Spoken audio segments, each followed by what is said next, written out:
আর এখন 5টা সরকারি এবং বেসরকারি বিশ্ববিদ্যালয় থেকে স্পোর্টস টিচার তৈরি হয়, যারা 4 বছরের স্পোর্টস এর উপর বিপিএড পড়ে, মানে ব্যাচেলার পড়ে। এটা আমাদের জন্য ভালো। এবং 6টা সরকারি প্রতিষ্ঠান আছে, এবং আরো বেসরকারি প্রতিষ্ঠান মিলিয়ে 21টা সরকারি এবং বেসরকারি প্রতিষ্ঠান আছে, যারা বিভিন্ন শিক্ষা প্রতিষ্ঠানের ফিজিক্যাল টিচার তৈরি করে। তো তারা তো সেখান থেকে হ্যান্ডবলের একটা ট্রেনিং পেয়ে আসে, কিন্তু পরবর্তীতে তাদের কি এমন কোনো ট্রেনিং দেয়া যায় কিনা 1 মাস 15 দিনের, যে আরো যাতে তারা মানে পার্টিকুলারলি হ্যান্ডবলের একটু ভালো কোচেস হতে পারে? এটা আমাদের কোচেস অ্যাসোসিয়েশনে অলরেডি, এই যে এখন আমাদের একটা প্রোগ্রাম চলতেছে Bangladesh handball coaches technical course. আমাদের এরকম কোর্স সবসময় আমাদের ইয়ারলি ক্যালেন্ডারে আছে। আমাদের এরপরে আবার পরবর্তী ধাপের হয়, ট্রেনিং হয়। মানে শুধু যে আমরা একটা ধাপে পড়ে আসি তা না, তারপরে আবার ইন্টারন্যাশনালি গ্রেডিং আছে আমাদের।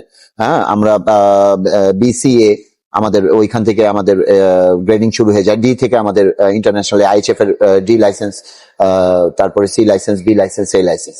তো এভাবে আমাদের হয়। এবং ওরা ওই প্রথমে আমাদের এই কোচেস কোর্স আমাদের হ্যান্ডবল বাংলাদেশ হ্যান্ডবল ফেডারেশনের আন্ডারে এবং হ্যান্ডবল কোচেস অ্যাসোসিয়েশনের যে কোচেস কোর্সটা হয়, সেই কোচেস কোর্সে পাস্ট কোচরাই কিন্তু ওইখানে পার্টিসিপেট করে।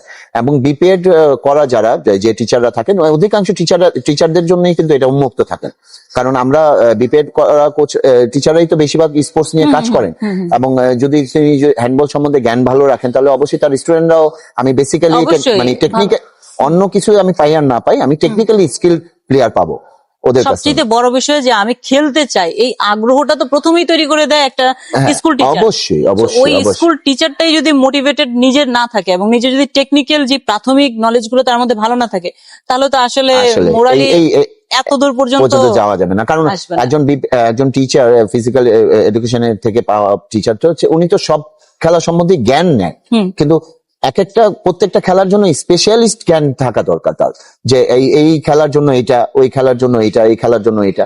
এবং অনেক স্কুলই আবার হেল্পও নেন, আমাদের স্পেশালিস্ট কোচ নিয়ে যান, এবং ওই অ্যাপয়েন্টেড কোচরা আবার এই ইন্ডিভিজুয়ালি হ্যান্ডবলের উপর কাজ করে। তো দেখা যায় যে এভাবেই একটা সময় আমরা ভালো স্কিল প্লেয়ার পাইতে পারি স্কুল। এবং বিপিএড করা টিচারদেরই আমাদের কোচেস কোর্সে মূলত আমরা এখন বেশিরভাগ নিচ্ছেন। হ্যাঁ, এবং এ নিয়ে আপনাদের আরো পরিকল্পনা থাকবে যাতে তাদেরকে আরো বেশি স্কিল করা যায়। অবশ্যই অবশ্যই। আচ্ছা, ধন্যবাদ। আপনার সাথে আসলে দীর্ঘ আলোচনা করে ভালো লাগলো, যে হ্যান্ডবলের ইতিবৃত্তান্ত জানতে পারলাম। আশা করি হ্যান্ডবল আরো ভালো দিকে যাবে, এবং আপনার হাত ধরেই বাংলাদেশ আনসার এবং বিডিপি এবং আমাদের যে কর্মসংস্থানের যে পথটা আপনি উন্মুক্ত করে দিয়েছেন, এটা চলমান থাকবে ইনশাআল্লাহ। ধন্যবাদ। ধন্যবাদ। Thank you.